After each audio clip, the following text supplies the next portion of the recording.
66۔ بسم اللہ الرحمن الرحیم۔ الحمد للہ رب العالمین والصلاة والسلام علی سید الانبیاء والمرسلین وعلی آلہ واصحابہ اجمعین۔ اما بعد فاعوذ باللہ من الشیطان الرجیم۔ بسم اللہ الرحمن الرحیم۔ وَإِنَّ لَكُمْ فِي الْأَنْعَامِ لَعِبْرَةً نُسْقِيكُم مِّمَّا فِي بُطُونِهِ مِن بَيْنِ فَرْثٍ وَدَمٍ لَبَنًا خَالِصًا سَائِغًا لِّلشَّارِبِينَ وَمِن ثَمَرَاتِ النَّخِيلِ وَالْأَعْنَابِ تَتَّخِذُونَ مِنْهُ سَكَرًا وَرِزْقًا حَسَنًا إِنَّ فِي ذَلِكَ لَآيَةً لِّقَوْمٍ يَعْقِلُونَ وَأَوْحَى رَبُّكَ إِلَى النَّحْلِ أَنِ اتَّخِذِي مِنَ الْجِبَالِ بُيُوتًا وَمِنَ الشَّجَرِ وَمِمَّا يَعْرِشُونَ ثُمَّ كُلِي مِن كُلِّ الثَّمَرَاتِ فَاسْلُكِي سُبُلَ رَبِّكِ ذُلُلًا يَخْرُجُ مِن بُطُونِهَا شَرَابٌ مُخْتَلِفٌ أَلْوَانُهُ فِيهِ شِفَاءٌ لِلنَّاسِ إِنَّ فِي ذَلِكَ لَآيَةً لِقَوْمٍ يَتَفَكَّرُونَ۔ صدق اللہ مولانا العظیم۔ وَإِنَّ لَكُمْ فِي الْأَنْعَامِ لَعِبْرَةً، بے شک تمہارے لیے چوپایوں میں بڑی عبرت ہے۔ یہاں 4 چوپائے مراد ہیں جن کو اللہ تعالیٰ نے سب سے زیادہ انسانی خدمت میں لگایا، اور 8ویں پارے میں ان کا ذکر ہے۔ 8 ازواج من الضأن 2 ومن المعز 2، کہ اس میں اونٹ ہے، گائے ہے اور بکری ہے اور دمبا چھترا ہے، نر اور مادہ ان کو ملا لیا جائے تو یہ 8 ہو جاتے ہیں۔ جوڑا شمار کیا جائے تو یہ 4 جوڑے ہیں جو سب سے زیادہ انسانی خدمت، ان کا گوشت، ان کی ہڈیاں، ان کی کھال، پوری انسانیت اس سے فائدہ اٹھا رہی ہے۔ اللہ جل جلالہ فرما رہے ہیں تمہارے لیے ان میں عبرت ہے۔ بھائی میرے اور آپ کے لیے کیا عبرت ہے؟ وہ عبرت یہ ہے کہ اللہ تعالیٰ نے ان کو طاقتور ہونے کے باوجود بھی ہمارا مطیع اور فرما بردار بنا دیا۔ بھائی اگر اونٹ اللہ تعالیٰ اس کو تھوڑا سا شعور دے دیں اور طاقت سے باہر نکال لیں تو پورا محلہ اسلام پورا مل کے اونٹ کو قابو کر سکتا ہے؟ سوال ہی پیدا نہیں ہوتا۔ لیکن ایک چھوٹا سا بچہ اس کو نکیل سے پکڑتا ہے، جو چاہتا ہے کر لیتا ہے۔ ہم جانوروں کو ذبح کرتے ہیں اور میں نے عرض کیا ان کے گوشت سے الگ فائدہ اٹھاتے ہیں، ہڈیوں سے الگ اٹھاتے ہیں۔ اب تو بڑی بڑی ادویات میں چیزیں استعمال ہو رہی ہیں۔ اللہ تعالیٰ نے ان کی جو ڈیوٹی لگائی ہے یہ چوں و چرا نہیں کرتے، پابند ہیں۔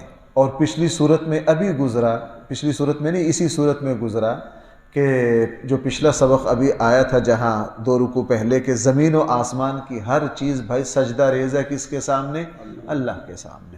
دیکھو جب زمین و آسمان کی ہر چیز اللہ کے حکم کی پابند ہے تو اس انسان کو بھی اللہ کے حکم کا پابند رہنا چاہیے۔ بھائی اس انسان کو بھی کس کا پابند رہنا ہے؟ جب یہ بات کی جاتی ہے نا کہ جی ملک میں اسلامی نظام نافذ کرو، لوگ کہتے ہیں یہ مولویوں والی بات ہے۔ بھائی جب پوری کائنات پہ اللہ کا نظام نافذ ہے، بارشیں، مشرق و مغرب، جنوب و شمال، چاند سورج، دن رات، گرمی سردی، ہر چیز بھائی کس کے حکم کی پابند ہے؟ تو یہ اسلامی نظام ہے۔ اسلامی نظام یہ ہے کہ انسان اپنے آپ کو اللہ کے حکم کا پابند سمجھے اور اپنے تمام معاملات کو اللہ کی مرضی کے مطابق گزارے۔ جب پوری کائنات پہ اسلامی نظام نافذ ہے تو یہ انسان اپنے آپ پر کیوں نافذ نہیں کرتا؟ اللہ تعالیٰ نے باقی کائنات پر خود سے اپنا تکوینی فطری نظام نافذ کر دیا اور انسان کو بطور آزمائش اور امتحان یہ کہا کہ تم نے خود اپنے آپ پر اس کو لاگو کرنا ہے۔ نسقیکم مما فی بطونہ، ہم تمہیں پلاتے ہیں ان کے پیٹوں میں سے، من بین فرث ودم، گوبر اور خون کے درمیان سے، لبناً خالصاً، بہترین اعلیٰ ترین دودھ، سائغا للشاربین، جو پینے والے کے لیے بہت ہی خوشگوار ہے۔ قرآن کریم نے ارشاد فرمایا یہ جانور ہے، اس کو خود نہیں پتا میرے اندر کیا ہو رہا ہے، اس کو خود نہیں پتا میرے اندر کیا ہو رہا ہے، اور اللہ جل جلالہ اس کے اندر گوبر ہے، اس کے اندر خون ہے، دونوں ناپاک بھی ہیں، دونوں بدبودار بھی ہیں، اور جانور طرح طرح کی چیزیں کھاتا ہے، اور پورا خدائی نظام وہ جو چارہ کھایا ہے وہ معدے میں جاتا ہے، وہاں سے جا کے وہ خون میں تبدیل ہوتا ہے، خون سے پھر اس کی چربی بنتی ہے۔ عام کوئی بندہ چربی زیادہ کھا نہیں سکتا، لیکن دودھ بھائی کس سے بن رہا ہے؟ چربی سے بن رہا ہے۔ اللہ جل جلالہ وہ جو چربی ہے اس کے عرق کو خاص مراحل سے نکالتے ہیں، اور نکال کر اللہ جل جلالہ ایسی چیز پیدا کر رہے ہیں کہ دنیا میں دودھ سے بڑھ کر کوئی غذا نہیں ہے۔ یہ کھانا بھی ہے، غذا بھی ہے، اس میں تمام قوتیں ہیں، اس میں تمام۔ اس لیے ہمارے آقا صلی اللہ علیہ وسلم نے جب بھی کوئی کھانا کھایا دعا مانگی، اللہم اطعمنا خیرا منہا، اللہم اطعمنی خیرا منہا، اے اللہ مجھے اس سے اچھا کھلا۔ لیکن جب دودھ پیا تو فرمائے نہ، خیر کا مطالبہ نہیں کیا، چونکہ زمین پر دودھ سے بہتر اور کوئی غذا نہیں تھی۔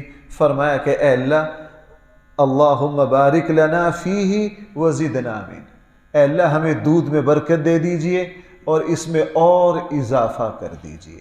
اس لیے قرآن کریم نے جنت کی نعمتوں کا جہاں ذکر کیا ہے، دودھ کا بطور خاص ذکر کیا ہے۔ اور کمال یہ ہے، میں نے عرض کیا کل میں وہاں جہاں مسجد کی تعمیر چل رہی ہے، اب وہاں پانی کے اندر وہ گائیں چر رہی ہیں، میں ان کو بیٹھا یہ چونکہ ہمارا درس بھی نہیں آیات کا، ان گایوں کو کیا پتا، وہ بیچاری وہاں سے گندے پانی کے اندر سے گھاس کھا رہی ہیں، اب وہ جا کے پھر درخت کے نیچے بیٹھ گئیں اور وہاں بیٹھ کے وہ منہ کی جگالی کر رہی ہیں، ان کو خود نہیں پتا۔ اور میں نے خود اس کا خوردبین سے حیوانات میں مشاہدہ کیا ہے۔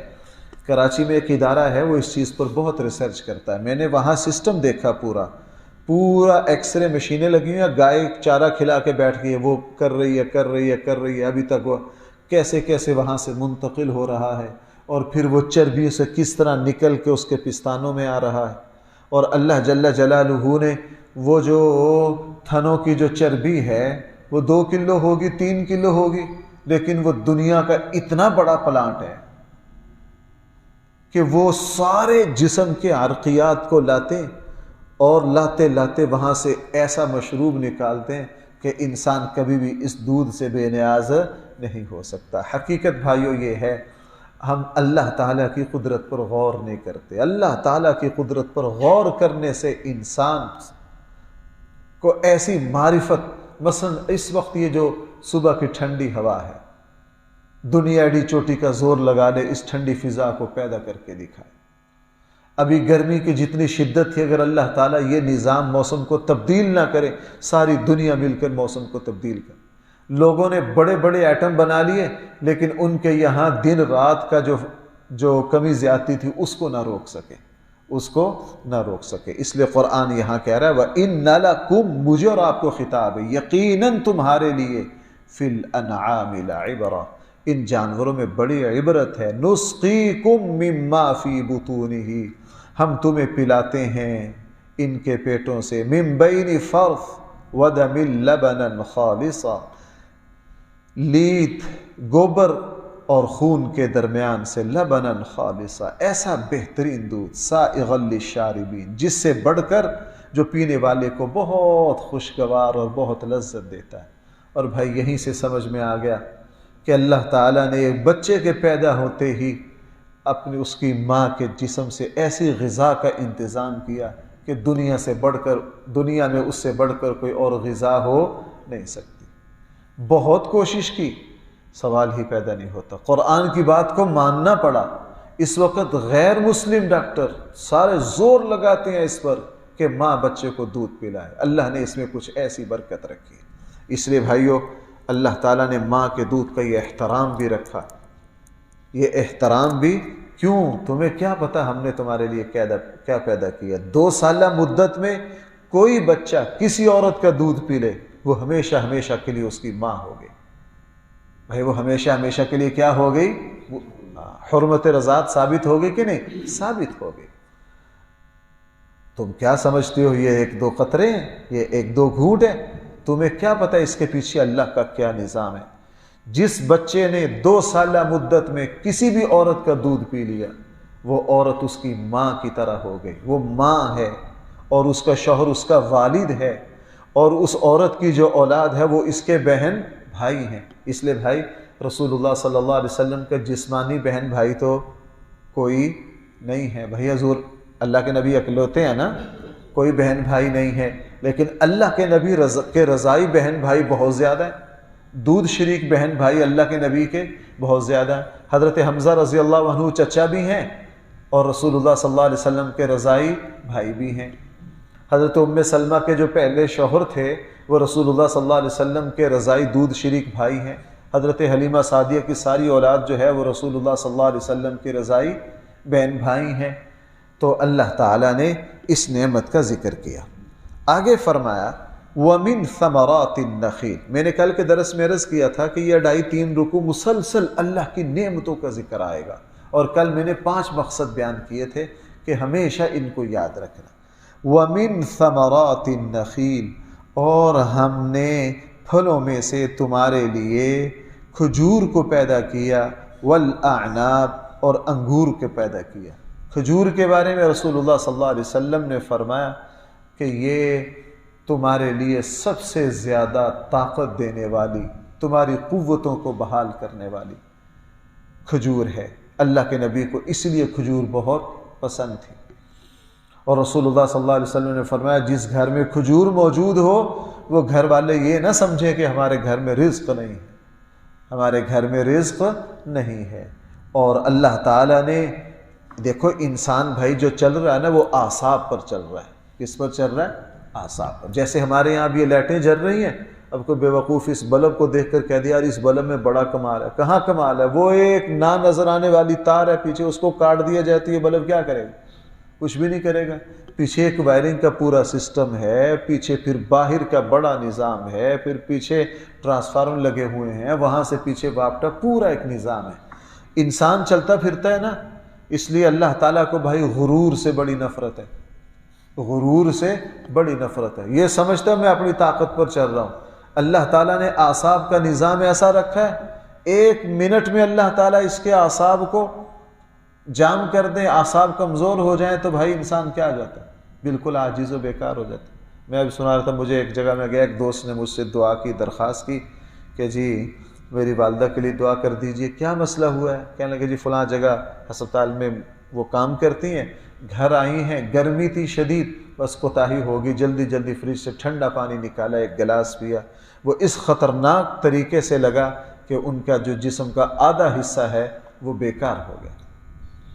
ڈاکٹر بہت علاج کر رہے ہیں، وہ کہہ رہے ہیں پہلے کی طرح نہیں، اعصاب کا سسٹم بھائی جام ہو جائے تو انسان کوئی حرکت نہ کر سکے۔ اور یہ جو حضور نے فرمایا تمہارے اعصاب کو، تمہارے جسم کو سب سے زیادہ طاقت دینے والی جو چیز ہے وہ کھجور ہے، والاعناب، انگور ہیں۔ فرمایا منٹوں میں ہضم ہو جاتے ہیں، اور تمہیں یہ چیزیں بہت، دیکھو بھائیو میرا اعتقاد بھی ہے، یوں کہہ لیجیے ہمارا عقیدہ بھی ہے، اور میں نے میڈیکل طریقے سے طب کی کتابوں سے ان چیزوں کو پڑھا بھی ہے۔ قرآن کریم نے جو غذائیں بیان کی ہیں وہ انسان کے لیے کبھی بھی غیر مفید نہیں ہو سکتی، بلکہ آپ یوں کہہ لیجئے قرآن کریم کی بیان کردہ غذائیں، پھل، سارے پھلوں کے سردار ہیں۔ کیا ہے؟ سارے پھلوں کے، وہ انسان کے لیے انتہائی مفید ترین چیزیں ہیں قرآن کریم نے جن کو بطور نعمت بیان کیا ہے۔ فرمایا ہم نے تمہارے لیے انگور، تتخذون منہ سکرا، وہ انگور جس سے تم شراب بنا لیتے ہو، ورزقا حسنا، اور بہترین رزق حاصل کرتے ہو۔ یہاں بھائی 2-3 باتیں سمجھنے والی ہیں۔ بعض لوگوں نے اس آیت سے شراب کو حلال کرنے کی کوشش کی ہے، اس لیے ذرا 2-3 باتیں سمجھ لیجیے۔ پہلی بات یہ ہے کہ یہ آیت، یہ سورت ہے مکی۔ بھائی یہ سورت کہاں اتری ہے؟ مکہ میں۔ اور آپ کو پتہ ہے مکہ میں صرف ایمان اور نماز، بھائی دو ہی چیزیں تھیں نا، مکہ میں تو تفصیلی احکام نہیں آئے، احکام آنا کہاں شروع ہوئے ہیں؟ مدینہ میں۔ مدنی صورتوں میں مراحل میں شراب کو قرآن نے کیا قرار دیا؟ حرام۔ لہٰذا کہتے ہیں جی اللہ تعالیٰ نے اپنی نعمتوں میں سے کہا کہ ہم نے انگور پیدا کیے، اور وہ انگور جس سے تم کیا بناتے ہو؟ جناب یہ مکی صورت ہے، اور مکی صورتوں میں دو ہی باتیں بیان ہوتی ہیں، ایمان اور نماز۔ مدنی صورتوں میں جا کے قرآن کی دوسری آیتوں کو بھی لے لو، قرآن نے دوسری جگہ کہہ دیا انما الخمر والمیسر والانصاب والازلام رجس من عمل الشیطان، کہ جو شیطان ہے، یہ جو شراب ہے یہ شیطانی عمل ہے، یہ کیا ہے؟ شیطانی عمل ہے، لہٰذا اس سے استدلال نہیں کیا جا سکتا۔ باقی یہاں سکر کا لفظ ہے، حضرت عبداللہ ابن عباس وغیرہ اور رسول اللہ صلی اللہ علیہ وسلم کے زمانے میں کچھ قبائل کی زبان میں سکرن سرکے کو بھی کہتے تھے۔ بھائی کس کو کہتے تھے؟ سرکے کو۔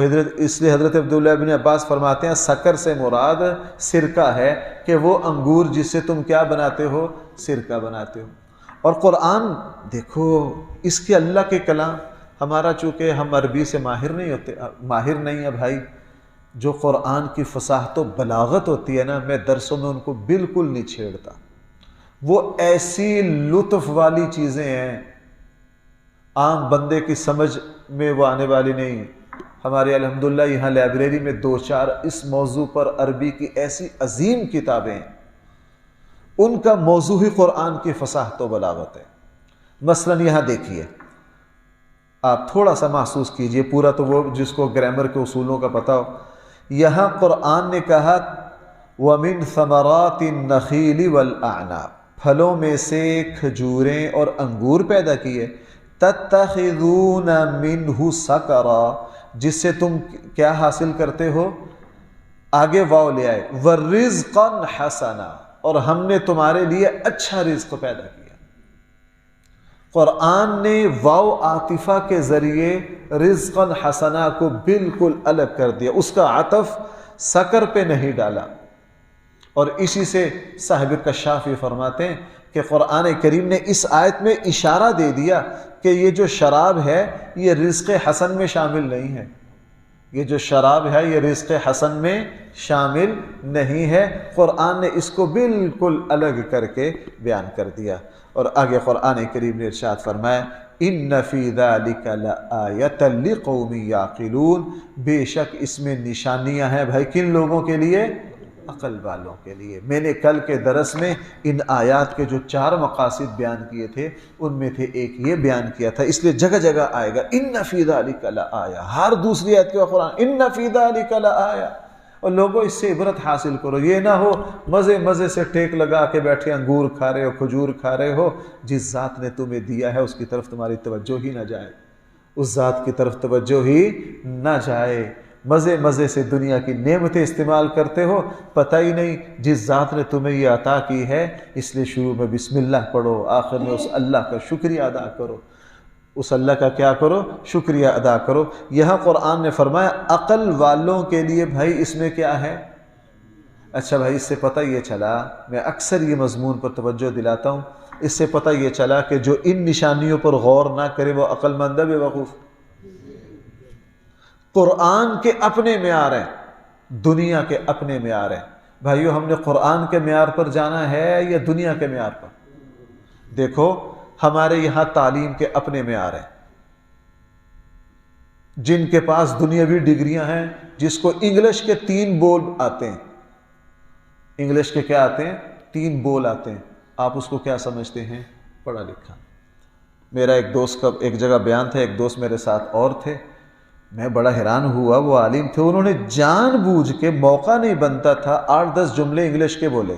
میں نے بعد میں ان کو ٹوکا، یار تمہیں، کہنے لگا مفتی صاحب کالج یونیورسٹی میں جب تک 5-6 جملے بیچ میں انگلش کے ایڈ نہ کرو، یہ آپ کو پڑھا لکھا ہی نہیں سمجھتے۔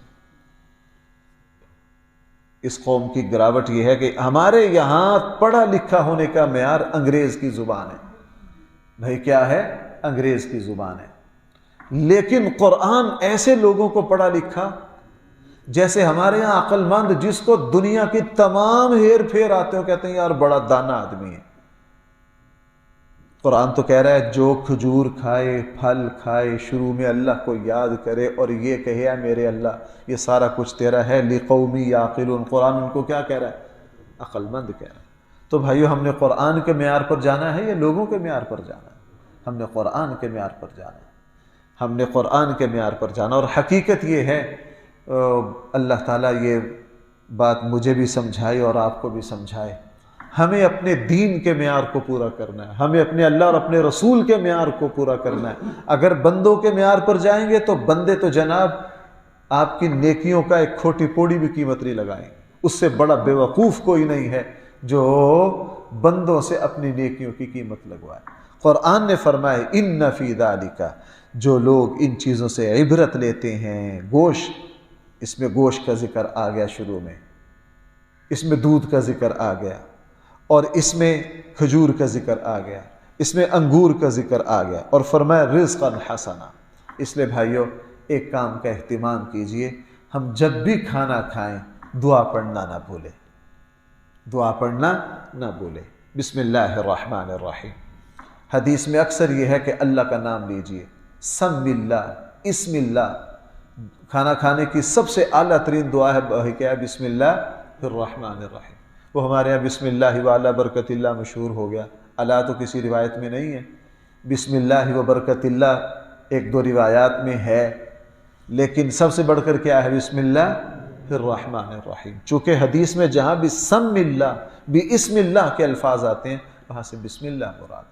اور جب کھانا کھا چکے، کھانا کھانے کے بعد ایک ہے رٹا رٹایا نہ، شعور کے ساتھ جب دیکھو سبحان ربی الاعلی، سبحان ربی العظیم، التحیات للہ، درود و سلام، بھائی کیا درود و سلام جب انسان سمجھ کر پڑھتا ہے نا تو انسان بہت اوپر چلا جاتا ہے۔ ہاں رٹا نہیں، یہ نہیں کہ پتہ ہی نہیں میری زبان سے کیا نکل رہا ہے، میری زبان سے کیا نکل رہا ہے۔ جس وقت انسان اللہ کی نعمتوں کو اپنے اوپر سوار کر کے پھر جب وہ کہے گا نا الحمدللہ الذی اطعمنی وسقانی وجعلنی من المسلمین، ساری تعریفیں اس اللہ کے لیے جس نے مجھے کھلایا، جس نے مجھے پلایا، اور سب سے بڑا یہ کہ مجھے کن لوگوں میں سے پیدا کیا؟ مسلمانوں میں سے پیدا کیا۔ جناب پھر ایسا بندہ رزق کی کثرت کے ساتھ کبھی بھی غرور نہیں کرے گا، اپنی اوقات کو نہیں بھولے گا۔ اللہ تعالی ہم سب کو صحیح فہم عطا فرمائے۔ الحمدللہ رب العالمین، والصلاة والسلام على سید الانبیاء والمرسلین وعلى آلہ واصحابہ اجمعین۔ ربنا آتنا في الدنيا حسنة وفي الآخرة حسنة وقنا عذاب النار۔ صلی اللہ تعالی علی خیر خلقہ سیدنا مولانا محمد وآلہ واصحابہ اجمعین۔